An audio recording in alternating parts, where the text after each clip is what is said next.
నమస్తే, welcome to Pura local. Pahalgam దాడి తర్వాత ఆపరేషన్ సింధూర్తో పాక్ టెర్రర్ క్యాంపులను లేపేసిన భారత్ అమాయకులపై పాక్ ఆర్మీ దాడులను సీరియస్గా తీసుకుంది. సామాన్య పౌరులకు ఎలాంటి ఆటంకం కలగకుండా కేవలం టెర్రరిస్టుల స్థావరాలను ధ్వంసం చేసింది ఇండియా.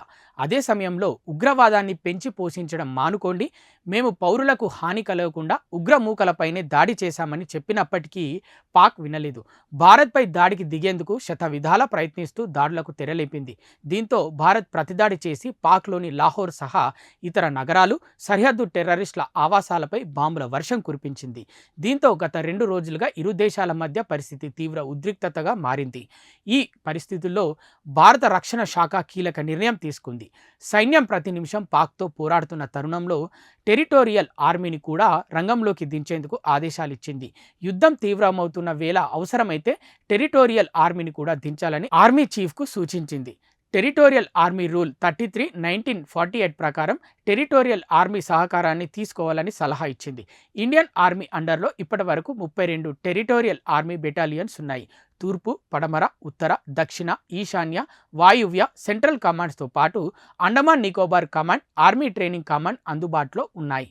రెగ్యులర్ ఆర్మీకి సెకండర్ ఆర్మీ ఫోర్స్గా టెరిటోరియల్ ఆర్మీని పేర్కొంటారు. అంటే పార్ట్ టైం ఆర్మీగా నమోదు చేసుకొని ఫుల్ టైం ఆర్మీతో సమానంగా ట్రైనింగ్ ఇస్తారు. జీతభత్యాలు కూడా ఫుల్ టైం ఆర్మీతో సమానంగా ఉంటాయి. జాతీయ అత్యవసర పరిస్థితులలో వీరు ఆర్మీకి సహకారం అందిస్తుంటారు. అంతర్గత భద్రతా విషయంలో కూడా పాల్గొంటుంటారు. టెరిటోరియల్ ఆర్మీలో ధోని, కపిల్ దేవ్ సహా పలువురు సెలబ్రిటీలు ఉన్నారు. ధోనికి lieutenant colonel, 2011 parachute regiment 106 TA battalion హోదా ఇచ్చారు. కపిల్ దేవ్కు లెఫ్టినెంట్ కల్నల్, 2008 పంజాబ్ రెజిమెంట్ హోదా కల్పించారు. అలాగే cricketer Sachin, Congress leader Sachin Pilot, BJP MP Anurag Thakur తదితరులు ఉన్నారు. అయితే అత్యవసర పరిస్థితుల్లో టెరిటోరియల్ ఆర్మీలో ఉన్న సెలబ్రిటీలతో పాటు ఇతర సిబ్బంది యుద్ధ సన్నాహాలలో ఉన్న ఆర్మీకి తోడ్పడుతుంది.